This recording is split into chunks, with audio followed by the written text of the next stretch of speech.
Pinsan Kalyada. So ayan mga kalingap, isang magandang umaga po sa inyong lahat. At yan, kung bago pa lang po kayo sa aking YouTube channel, ako po si Vincent Kalyada.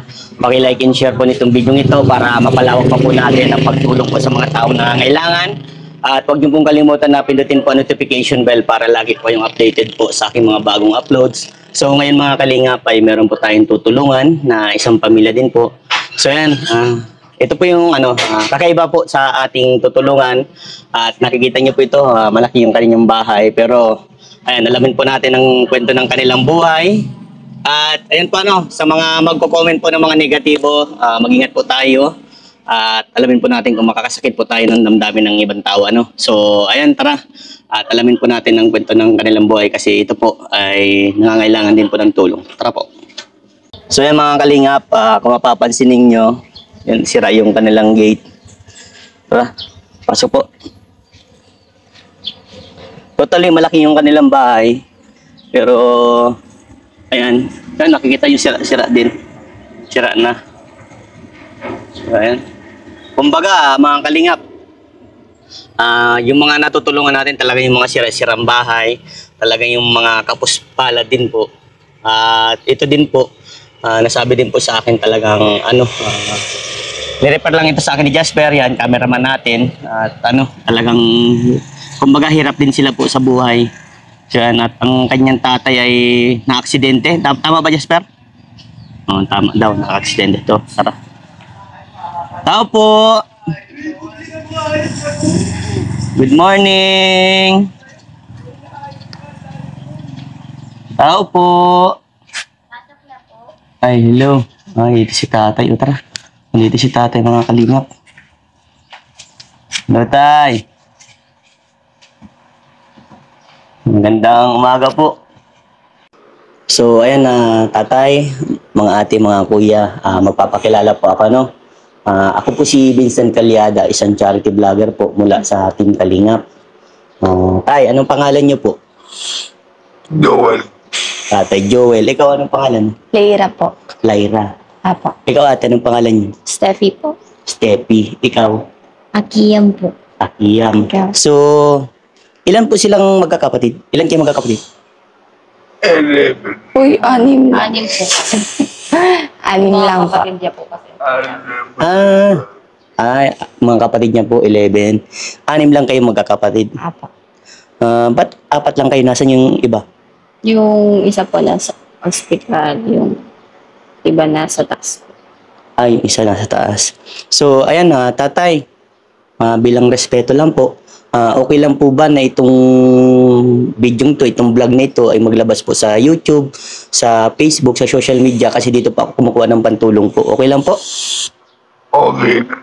Ikaw, okay lang sa'yo? Okay lang po. Sa'yo ate, okay lang? Okay po. Sa'yo, okay lang? So, ayan. So, ayan, nilapit kayo sa akin, nirepair kayo sa akin ni Jasper. Tayo nga. Pwede ko bang malaman kung kamusta kayo dito? Medyo mahirap po financially kasi syempre madami po kami. Tapos parang yung income po is parang hindi sapat yung pagtatrabaho ni ate kasi nga syempre isa lang siya tapos ilan kami papakainin. So, ayan, kumbaga iisa lang yung nagtatrabaho. Si mama mo nagtatrabaho? Parang sideline po, ganun, para sideline lang, para marunong kumita. So, by the way, ano pala nangyari dito kay papa mo, kay Tatay Joel? Na-aksidente po siya sa motor. Na-aksidente sa motor. Mga kailan pa? 1 year mahigit. 1 year mahigit na. 1 year mahigit. Saan ka tumama, tatay? Sa barrier po. Yung barrier. Sa kalsada, madilim po kasi. Tapos parang may nakaharang doon na mga sign. Tapos doon siya sumali. Yan na yung naging dahilan kung bakit si tatay, naging stroke. Parang stroke siya, no? Nahirapan po. Paralyzed. Nahirapan? Binutasan. Ay, nahirapan maghinga. Kaya binutasan. Mataba po kami siya dati. Tapos Pero, So, nasabi nyo kulang sa pinansyal. Lahat ba kayo nag-aaral? si ate po hindi. Si ate. Ilang taon ka na, ate? Ate, ano nga? Steffi po. Ate Steffi. Ilang taon ka na? 21 po. 21. Anak mo ba siya? Apo. Anong pangalan niya? Zaire Emmanuel. Asan ang tatay niya? Nandun sa bahay nila. Bahay nila. So, ito yung kakaiba mga kalingap sa na-vlog ko. Totally, alam bakit kakaiba? Kasi kayo yung may parang maganda yung bahay, yung sementado.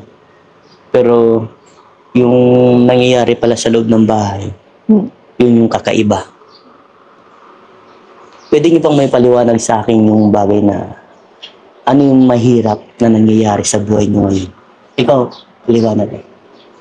Para po sa akin yung mga sinasabi ng tao. Sinasabi ng tao na ano? Sa family po namin yun. Parang nagja-judge sila based sa nakikita nila. Oo. O kaya sa sinasabi ng mga tao. Kaya Tapos kung ano na lang pong conclusion yung ginagawa nila. parang pinag-iisipan kayo ng ibang ano. Siyempre, parang kahit sino naman, pag unang kita sa bahay ninyo, ay mayaman to. Apo.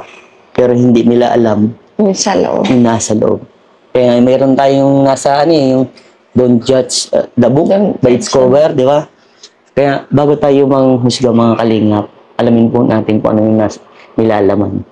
So, by the way, ikaw po na bilang panganay, ano po yung nararanasan yung panghirap dito, Ate Steph? Siguro po ang pinaka-ano is yung kung paano kami magsasurvive sa isang araw. Kasi since si Papa lang po talaga yung pinaka nag-provide sa amin, tapos naging ganyan siya, parang ang hirap po baga na napilayan kami ng isang paa. Kaya yun po ang pinaka siguro struggle lang. Pero up until now naman po, surviving pa din. Survive. Yun ang pinaka-the best, ano. At isa sa pinaka-the best, huwag niyong iiwanan si tatay. Kahit nangyari na yan, wala namang pagsubok na hindi kayang lampasan. Totally, napakahirap ng ganitong sitwasyon. Like, yung padre de pamilya ay na-disgrasya, nagkaroon ng ganyang nangyari. Kumbaga, walang ibang hanap buhay, kundi tatay. Ano ba dating trabaho ni tatay noon? Sa isang po siya, company po sa Iloilo. Oh. So, kaya nakapagpatayo si tatay ng ganito kalaking bahay. Opo, katulong naman po niya yung kapatid. Yung kapatid mo. Si ate mo, anong trabaho? Sa school po, Teacher. guidance. Guidance. Designate. Saan? Public or ano? Sa Binson. Okay. So, nasan yun niya si ate mo? Sa hospital po siya ngayon. So, paano yan? Pag ganito na, ate nyo na sa hospital, sa papa nyo ganito, ano yung mga ano yung mga naiisip nyo? Siyempre po, ako na mother na, tas sa mga kapatid pa, pag naiiwan, naiisipin mo saan kakakuha ng pera, kung kailangan ko ba magtrabaho, ganyan. I mean, nandun na yung part na kailangan mo magtrabaho para makatulong po. Kaya lang, syempre may mga sitwasyon din po baga na mahirap ipaliwanag. Kaya hindi nangyayari yung gustong nangyari. Like na may may alaga ka pang baby. So, ayun. Anong grade mo na? Anong pangalan mo ulit? Lira po. Mag-grade Lyra? 11 na po. Lira. Anong grade mo? Grade? Mag-grade 11 po. So, ikaw, ayun. May panahon ba yung ganito na walang baon? Yes po. Meron. Kaya po, parang as a student, kung bibigyan man ako ng baon, hindi ako ganun kagasta.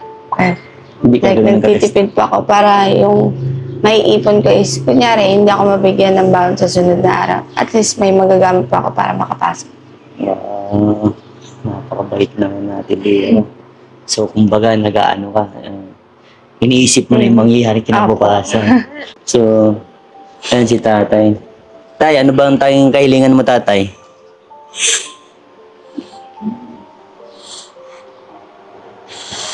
Bakit ka nga naman? Ano? Bakit ka nga naman? Mag-ayos na po ng pag-aaral. Wow. Yan talaga yung sa magulang kasi, wala na yung ibang inisip kundi ang mga anak yan. Tay, di ba tama? Na gusto nyo na makapagtapos lahat ng mga anak nyo. Para, yun na lang kasi yung pamana mo tatay, di ba? Ano? So, ayan, pakinggan nyo yung magulang nyo. Dahil tama yun, magulang nyo, na pinaka-the best na sandata ninyo yung diploma nyo. Dahil po nakapagtapos kayo ng pag-aaral, tandaan ninyo, laking tulong yan pa nagpamilya kayo. So, ang daming award. Kanino mga award yan? Sa amin pong lahat. Ano yan? Mga, ano yan? Mga, Academic. wow, Academic Excellence Award. So, lahat pala Tatay Joel ng mga anak mo ay matatalino. Wow, may mga utak. Kaso lang po, dito yung nangyari. Ano? Ikaw, Ate Steffi, ano po ba ang tayong kailangan niyo? Maging maayos po siguro lahat. Maging maayos. Yan ang pinaka, yung mga problema po, may solusyonan. Ano po nasabi niyo pong problema? Hindi lang sa financial, sa mga tao din, syempre. Kailangan din yung great image, kumbaga. Kumbaga, matanggal yung iniisip nila dati sa mangyayari. Bakit? Ano bang iniisip nila sa inyo? Hindi man, kumbaga, mga haka-haka lang din na ganito, ganyan. Kasi may nangyari. Siyempre, as kailangan namin humingi ng tulong financial sa government, ganyan, ganyan. Bagay, may mga masasabi, ang ganda na ng bahay niyo, bakit humingi pa kayo ng Tama nga naman, ano. Tama nga din siya eh. Talagang may mga tao talagang mapangusga. Pero ito yung payo ko sa inyo, no? Hayaan nyo lang sila hanggat hindi nyo sila tinatapakan. Hayaan nyo lang sila kasi wala naman kayong ginagawang masama, di ba tatay? Basta ang importante, patuloy nyo yung pag-aaral ninyo.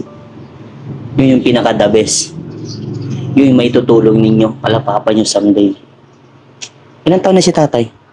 50? Bata pa, ano tayo? Kaso, yun yung nangyari pa, ano?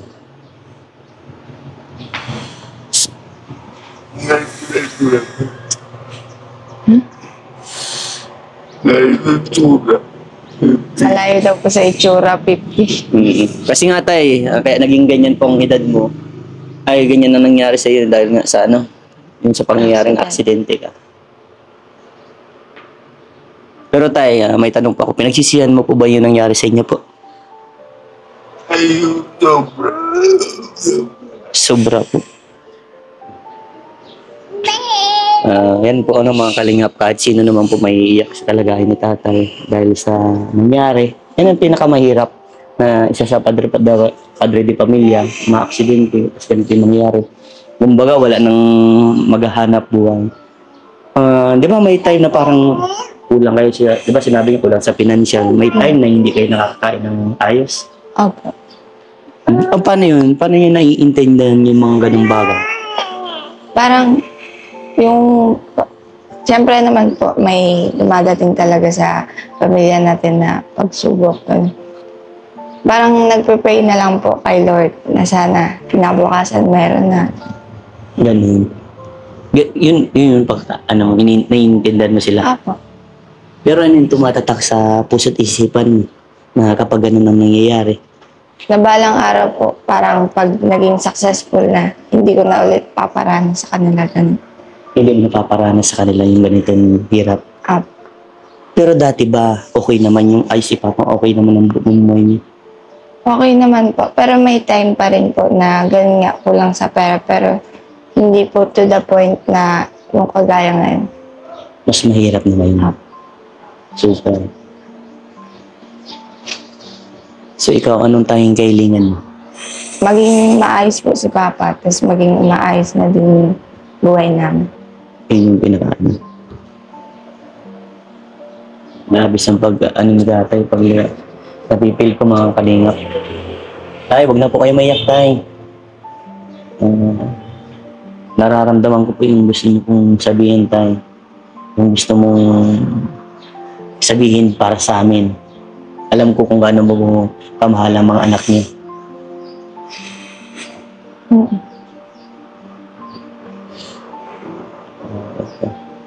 So, by the way, nakita ko na ito dati sa isang charity riders na tinulungan niya si tatay dati. So, kayo hindi ko nakita, si tatay lang eh. Si mama po. Tapos si mama niyo. Pero alam ni mama niyo na pupuntahan ko kayo dito. Opo, yan. Sinabi po niya. Okay. So, ayun. Ako may abot ako sa inyo. No? Ito mula sa aking YouTube channel. Para makatulong naman po sa inyo. Kahit sa pambili-bili nyo, pang-ulam nyo, pang-biling gamot. Ano tayo? Sana po makatulong ito. Small amount lang ito tayo. So, sana mapasaya ko kayo, ha? Sino kakapit na ng pera? Oh, Thank you po. yan. Thank you. Thank you. Ano man sabi mo po, tay? Maraming salamat.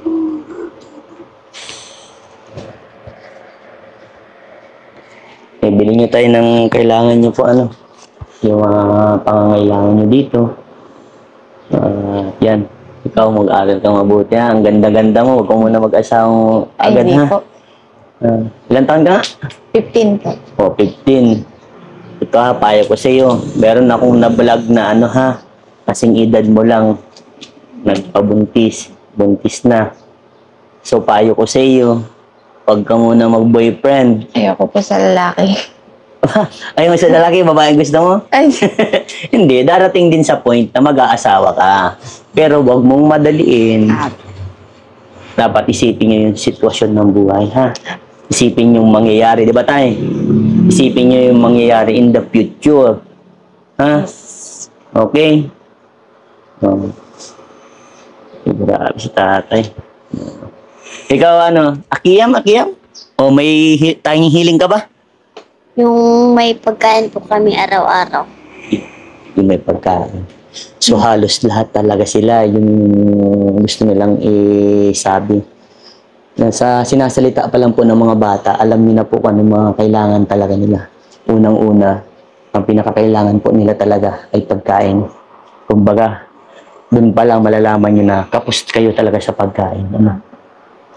So ayan, angad ko rin na gumaling na din si ate niyo. Ano pangalan natin? Kim po. Ate Kim. Gumaling na at may pinagdadaanan din pala sa ate Kim na, no? At si tatay, gumaling na din para magkaroon ng nais sa trabaho.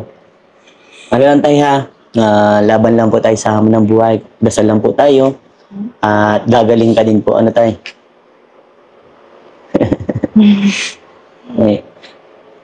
Naiiyak. Anong masasabi mo kay papa mo? Ano po? Wala lang po. Ang masasabi ko lang po sa kanya is naging mabuti siyang tatay sa amin. Maging mabuting tatay. Naging mabuting. Wow, napakasarap sa puso yun. Napakabait na tatay. At kay mama mo, anong masasabi mo kay mama mo? Ano po? Salamat po kasi kahit mahirap kami, nagpupursige siya para may taguyod kami. Kahit mahirap. Natitiri ay si ate. Feel na feel mo yung nangyayari sa buhay niyo. Sobrang hirap ng sitwasyon. Maging ano ka lang, yung gaya ng sabi ko yung Vincent, makatatag kayo. Kasi parte ng buhay na may pinagdadaanan na mahirap. Yung mga struggle, yan yung parte ng buhay. Dapat wag lang sumuko. Pag sumuko ka, ibig sabihin, mahina ka.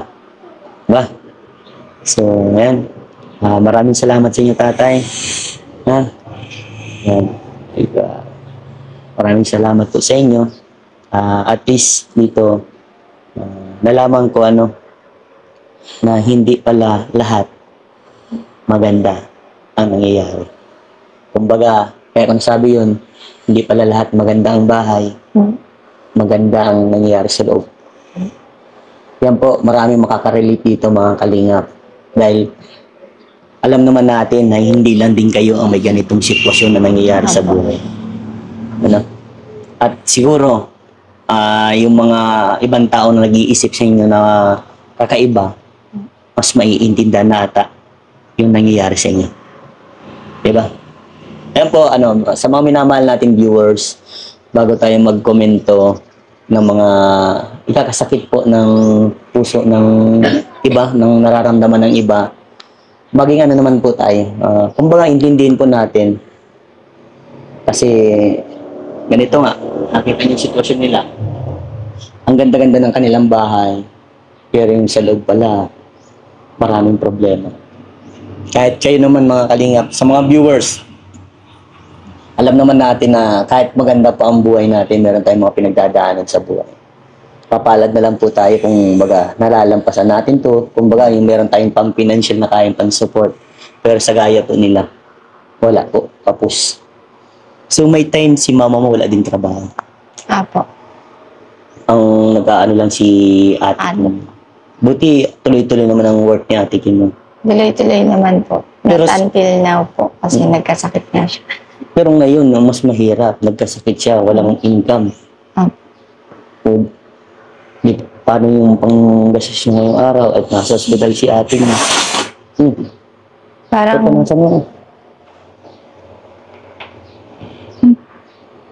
parang naghihintay na lang po kami kung ano yung dadating. Ganun. Kasi wala po talaga. Kasi ate nasa hospital pa. Yan ang kalingap. Maghihintay na lang daw sila. O parang hihintay ng patak ng ulan. Ano? Parang yung sa mga ano naman, sa bukid. May mga ganito eh. Yung maghihintay sila sa patak ng ulan para makatanim ng ano. Ganun yun. Ano? By the way, maraming salamat. Thank you po. At ako'y alis na. Ano tayo? Ingat kayo palagi. God bless po sa inyo. Thank you po. Ha? Mag-aral mabuti kayo na ha, mga kakapatid ha. O, huwag mo na mag-asawa ha. God bless po. Kaya maraming salamat po sa lahat ng minamahal natin viewers. Sa mga may nais pong magpaabot ng kanilang pagmamahal, pwede nyo pa kong message sa aking Facebook page or Facebook. Nandyan po sa ating description. Lalabas dyan. At yan, maraming salamat po sa mga viewers, subscribers, sa mga sponsor. At yan, Diyos mabalos po, Sendong Gabos. Ingat tayong lahat. Bye-bye po. Magbabay na kayo. Bye. Yay!